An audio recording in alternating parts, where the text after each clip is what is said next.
A'udzu billahi minasy syaithanir rajim. Bismillahirrahmanirrahim. Wa may yuridillahu an yahdiyahu yashrah sadrahu lil Islam. Wa may yurid an yudillahu yaj'al sadrahu dayqan harajan ka'annama yas'adu fis sama'. Kadzalika rijza 'alal ladzina la yu'minun. Sadaqallahul adzim. Bapak-bapak, ibu-ibu, jamaah salat subuh yang dirahmati Allah. Kita bersyukur kepada Allah Subhanahu wa taala. Kemudian selawat dan salam kepada Nabi Muhammad sallallahu alaihi wasallam. Pada kesempatan pagi ini kita coba untuk membicarakan tentang hidayah. Tanda orang yang mendapat hidayah dari Allah Subhanahu wa taala. Hidayah itu artinya Bapak Ibu kalau secara bahasa petunjuk. Namun kalau kita coba untuk memperpanjang, hidayah itu artinya kemauan hati untuk mau tunduk dan patuh kepada Allah Subhanahu wa taala. Semangat untuk berbuat baik, semangat untuk beribadah, semangat untuk mendekatkan diri kepada Allah Subhanahu wa taala. Itu yang disebut dengan hidayah. Sehingga Bapak Ibu, kalau memang seperti itu adanya, tidak semua orang mendapatkan hidayah. Sebab tidak semua orang yang bersemangat untuk beribadah. Tidak semua orang yang berkemauan di dalam mendekatkan diri kepada Allah Subhanahu wa taala. Hanya orang-orang pilihan saja. Dan alhamdulillah kita Bapak Ibu semua termasuk salah satu yang dipilih oleh Allah mendapat hidayah itu. Sehingga terbuka pintu hati kita untuk selalu tunduk dan patuh kepada Allah Subhanahu wa taala. Kata Allah, walau syi'na la'ataina kulla nafsin hudaha. Kalau aku berkehendak, aku beri manusia di hidayah semuanya. Nah, coba bayangkan Bapak Ibu, kalau seandainya manusia ini semuanya diberi hidayah oleh Allah, tentu orang Indonesia sudah di dunia. Tidak ada orang yang lebih turun. Penjara kosong, masaji panuan. Kok dilantar mana barang-barang awak di luar rumah ada kantor orang kemampian. Ini orang Indonesia sudah mana? Polisi tidak ada orang jauh, hakim tidak ada orang jauh. Sebab orang tak pernah kasus karena diberi hidayah oleh Allah semuanya. Tetapi kata Allah, walakin kalau kau ini la ana jahannam minal jinnati wan nasi ajmain. Kalau elo orang sadualanya tentu besok sarugo padu neraka kosong. Sementara Allah lah menyediakan dua tablik sarugo je neraka je. Maka kata Allah, kami telah menetapkan kata Allah bahwa penghuni neraka jahanam itu besok adalah jin dan manusia secara bersamaan. Jadi jatah-jatah manusia kok lalu di neraka. Siapa itu manusia-manusia yang semasa hidupnya tidak mendapat hidayah. Manusia-manusia yang semasa hidupnya tak kunjung untuk kembali dan tak mau tunduk dan patuh kepada perintah Allah Subhanahu wa taala. Bapak Ibu yang kami hormati. Walaupun seolah-olah manusia kan pasif hanya menerima saja hidayah itu. Banyak ayat ya seperti yang sering dibaca. May yahdihillahu fala mudilla lahu wa may yudlilhu fala hadiya lahu. Siapa yang dikehendaki oleh Allah mendapat petunjuk, tak ada yang bisa menyesatkannya. Karena Bapak Ibu ya, ayahnya berjudi, merampok, itu di anaknya itu. Dengan banyak sekali nabi-nabi juga ada seperti itu kan. Ayah mudanya tidak baik tapi anaknya bagus akhlak. Kemudian kata Allah, siapa yang kami hendaki untuk tersesat jalan, malah hadiahlah, tidak juga mampu seorang pun memberi hidayah kepadanya. Nabi Muhammad saja pamannya sendiri kan mau mati diajak juga sudah juga dapat hidayah. Kemudian kata Allah, wallahu a'lamu biman dhalla an sabili wa huwa a'lamu bil muhtadin. Allah yang tahu siapa yang tersesat dari jalannya dan Allah juga yang tahu siapa yang diberinya petunjuk. Cuma walaupun demikian, tentu kita tidak bisa menerima begitu saja Bapak Ibu. Laika mungkin awak ada orang pengajian di rumah saji tidak pernah baik. Tua lalu kalau nonton di rumah ini, mungkin hidayah itu tiba saya di rumah. Harus ada usaha untuk mendapatkannya. Ya, harus ada usaha kita.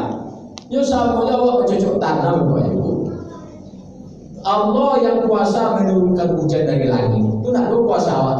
Tapi kuasa awak menentukan tanah. Kalau cocok tanam, awak rambuan tanah, ya kan? Awak elok pematang sawah itu Allah yang kuasa menurunkan hujan dari langit. Syukur-syukur nanti ketika kita menentukan tanah hujan turun, syukurlah tanaman kita. Seperti itu. Terus ada usaha. Maka kita cobakan dalam 7 menit ke depan apa saja tanda-tanda orang yang mendapat hidayah ini. Yang pertama, tanda orang yang mendapat hidayah itu lapang hatinya menerima berbagai perintah Islam. Itu tadi kata Allah. May yuridillahu ayyahdiyahu yasra sadrahu lil Islam. Siapa yang dihendaki oleh Allah mendapat hidayah dalam hidupnya, lapang dadanya menerima berbagai perintah Islam. Ringannya dia sarwalanya mengamalkan perintah Allah pun dengan baik. Lapang hatinya menerima perintah syariat. Bangun subuh ringan, bagi sholat Jumat di bawah bapak ringan, sholat di bawah kartu ringan, masyarakat muda, membantu orang muda. Pokoknya semua perintah-perintah syariat ini, perintah-perintah Allah ini ringan bagi dia melakukannya. Tidak ada berat. Itu tanda hidayah. Nah, maka kata Allah, wa may yurid ayyadillahu yaj'al sadrahu dayqan harajan ka'annama yas'alu fis sama. Tapi kalau orang yang dihendaki oleh Allah tersesat, sasa angoknya, sempit dadanya, menerima perintah Islam. Seolah-olah kata Allah seperti orang mendaki ke langit, sarwalana kamari. Bangun subuh pari, melangkahkan kaki ke rumah saji pari, bayi pak pari, baca Al-Quran, matu Quran, namu mencari, gigi menonton, jalan mana atau jalan dia sedot. Tubuh dia ada Al-Quran, pari saya matu Quran. Itu contohnya. Bila giliran kau bayi banyak pertimbangannya. Tapi kalau kau buku capek saya tak kena jodoh. Dah ada pertimbangan langsung spontan tak kena jodoh. Tapi bila kau bayi ada saya penghalang panjang pertimbangan. Itu kalau hidayah boleh dicapai. Ya kan? Agak panjang imam seketik percaya nyola menguturan tiga panjang warna mana. Kalau nak kelok sialan kalau bayi berpanjang imam baca doa amin jadi di belakang. Itu artinya lah mengutuk itu kan. Jadi kalau bukan elok tu sampai je dia saja. Anu tak dicapai hidayah. Nah, tapi kalau kata Allah lapang dada menerima berbagai perintah Islam, perintah syariat, itu tandanya dapat hidayah. Atau awak tidak bisa merasa menjawab itu. Sudahkah kita merasakan kenyamanan di dalam ketaatan, berarti Allah sudah memberikan hidayah kepada kita.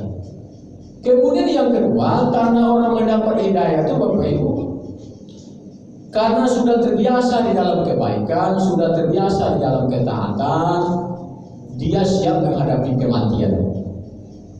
Tidak ada takut mati lagi Pak. Tidak ada takut mati lagi kalau orang dapat hidayah itu kapanpun siap. Karena dia sudah berada dalam kebenaran, dia sudah terbiasa hari-harinya di dalam beribadah mendekatkan diri kepada Allah Subhanahu wa taala. Hakikatnya Bapak Ibu, mati itu kan memang tak perlu kita takuti. Karena mati itu kan kita kembali kepada Tuhan yang baik. Kembali kepada zat yang selama ini kita sebut-sebut namanya. Kembali kepada zat yang selama ini kita memang berharap ingin berjumpa dengannya. Yang kita cintai, yang kita rindu, kan begitu dulu. Makanya orang beriman itu tak mungkin memungkiri untuk pertemuannya dengan Allah. Sebab bertemu dengan Allah itu adalah nikmat yang paling agung nanti. Sehingga dikatakan oleh ulama, ketika kita nanti seandainya masuk surga, dapat saja melihat wajah Allah itu tidak ada gunanya tinggal di surga ini. Dia tidak tinggal di surga. Sebab melihat bertemu dengan Allah itu adalah nikmat yang paling besar nanti di akhirat. Dan Allah hanya mau menemui hamba-hambanya yang selama di dunia mencintainya. Allah hanya mau menemui nanti hamba-hambanya yang selama di dunia sering menyebut namanya, rindu ingin berjumpa dengannya. Maka nanti Allah tentu di akhirat hamba-hamba yang seperti itu. Makanya dari sebab itu tidak usah kita takut mati. Karena mati itu kembali kepada zat yang kita cintai. Mati itu kembali kepada zat yang kita rindu. Kecuali mati kembali kepada Tuhan yang jahat, itu takut. mati kembali kepada Tuhan yang buruk, nanti terbewa. Oh, Tuhan pengasih dan penyayang. Kok tapi anaknya semakin capek berjumpa dengan orang yang kita cintai semakin bagus, semakin capek berjumpa dengan orang yang kita rindukan semakin rencah. Apalagi ini terasa dalam program uang. Orang capeknya bersama dengan orang lawak sayang Pak, kan sana nanti Pak. Jadi hakikatnya kalau orang-orang betul-betul mencintai Allah, semakin cepat mati semakin baik. Karena semakin cepat pula dia menikmati hasil amal yang selama. Kecuali orang terlalu cinta dunia, memang takut mati. Hubud dunia wa karihatul maut. Terlalu cinta kepada dunia ini, panjang angan-angan di dunia ini, memang takut mati. Karena neraka saja terbayang oleh dia karena dosa-dosanya banyak, gitu kan? Jadi kalau orang sudah bertobat, kalau sudah di dalam kebenaran, kalau sudah dapat hidayah, siap menghadapi kematian. Ya, kemudian yang ketiga, tanda orang mendapat hidayah itu apa itu? Dia suka berkawan berteman dengan orang-orang soleh, dengan orang-orang yang baik-baik. Memang dijaganya pergaulannya itu. Kalau ada orang ingin dapat hidayah, tapi bakawan jumpa di perampok, yo, ini ingin dapat hidayah kecilnya. Tapi yo di lingkungan yang buruk itu tiap hari dulu di sini. Mana hidayah kenapa? Tentu terpengaruh itu. Jadi kalau memang ingin berubah, ingin mendapat hidayah, memang cari kawan-kawan yang sekiranya bisa memotivasi diri kita untuk taat, memotivasi diri kita untuk menjadi lebih baik. Nah, jadi makanya teman bukan berarti kita pilih-pilih dalam pergaulan sosial, ya, tapi kalau dalam hal akidah, di dalam amal, di dalam kebaikan perlu, karena teman itu menentukan. Seperti katanya nyanyi, kamu tak dapat bercermin di air keruh, begitu kan? Jadi artinya kalau air keruh itu kan susah kita bercermin. Jadi makanya kalau berteman dengan orang yang buruk, sulit kita untuk melihat diri kita. Tapi kalau iman kamu meyakinkan, dengan siapapun kamu boleh berteman. Yang perlu kita yang mengajaknya kepada kebaikan. Tapi kalau iman awak masih goyah-goyah, baru lalu mantap dan doa, itu cari kawan. Benarnya coba dia balik ke temu, jadi kemarin itu kesini rumah dong. Tapi kalau mantap ada iman awak rasanya, model bismillah lah, nyoba ceramah di bioskop di mana-mana, tidak ada masalah. Kalau iman tak gue, tapi jangan kau tukang pancing lagi tingkat, kan? Jangan awak pancing terus awak ada yang tingkat. Itu contoh, kan? Jadi kalau iman kamu kuat dengan siapapun boleh berteman. Tapi kalau rasanya masih ragu, hati-hati lah melihat kawan. Kalau ingin menjadi orang baik. Kemudian selanjutnya, kalau orang dapat hidayah itu yang keempat, dia suka senang mendengar pengajian, membaca buku agama, ya, membaca buku tentang akhirat, tentang dosa, tentang pahala. Tertarik ya untuk membaca buku seperti itu. Tertarik ya untuk mendengar pengajian seperti itu. Jadi kalau ada anak ibu yang selama suka nonton sinetron saja, nonton bola saja. Kini di bulan puasa kan banyak artis Islam TV kan macam-macam ceramah. Sesekali dia atur itu kayaknya kan. Ayo kalau dangas sekali ceramah wah. Sehingga nanti bahaya perasaannya, larinya kok tuh bahaya kan. Jadi harus seperti itu caranya. Kadang-kadang kecil awak ada jarang awak, dia nak kan di TV ceramah dia tuh kayaknya. Ada yang kalau ada itu kajian yang ada kan. Jadi kalau orang mendapat hidayahnya tertarik ke ceramah-ceramah itu tertarik, membaca buku itu tertarik. Sekali di Bali lo anak aku buku tentang fikih Islam, ama buku dari yang aku harus lah. Itu kan dia mikirnya Bali baca buku itu tidak. Atau dincium sambil sejak awal sampai hati rumah dengan tapi cari-cari. Itu salah satu orang mendapat hidayah itu menyukai ilmu agama. Ya, sehingga dia termotivasi terus. Dan yang terakhir, Bapak Ibu, orang yang mendapat hidayah itu adalah sukses di dalam menghadapi berbagai ujian dari Allah Subhanahu wa Ta'ala. Dan mereka menjadi rintangan dan uji Allah itu. Diuji oleh Allah dengan kesenangan, alhamdulillah. Diuji oleh Allah dengan kesusahan, alhamdulillah. Tidak ada yang bisa menggoyahkan keimanannya karena dia sudah mendapat hidayah. Sebab dalam ujian hidup ini kan ada ujian dua. Warna berhukum bisyari wal khairi, ya, kami uji kamu dengan kebaikan dan keburukan. Karena Bapak Ibu, kalau kita mencontoh kepada Nabi Muhammad itu suatu ketika pernah ditawari oleh malaikat Jibril, hai Muhammad, engkau mau menjadi nabi yang kaya raya seperti Sulaiman, atau engkau mau menjadi nabi yang miskin seperti Nabi Ayub? Apa jawaban Nabi Muhammad ketika itu? Saya Jibril, kalau Nabi meminta dari nabi yang kaya raya kan bisa aja sebenarnya. Tapi kata Nabi, wah, aku dionya sehari kenyang, sehari lapar. Ya, ketika aku kenyang, aku gunakan untuk bersyukur. Ketika aku lapar, aku gunakan untuk bersabar dan berzikir dengan Allah Subhanahu wa Ta'ala. Jadi artinya bagi Nabi, kaya itu nikmat, tidak ada itu juga nikmat. Kedua-duanya itu bisa mendatangkan amal dan manfaat, tidak ada yang bisa menggoyahkan keimanan. Nah, sehingga kalau kata nyanyi Roma Irama itu mungkin Bapak tahu kan, mampu kasih kaya mengendalikan hawa nafsunya, beriman karya di dalam kelebihan.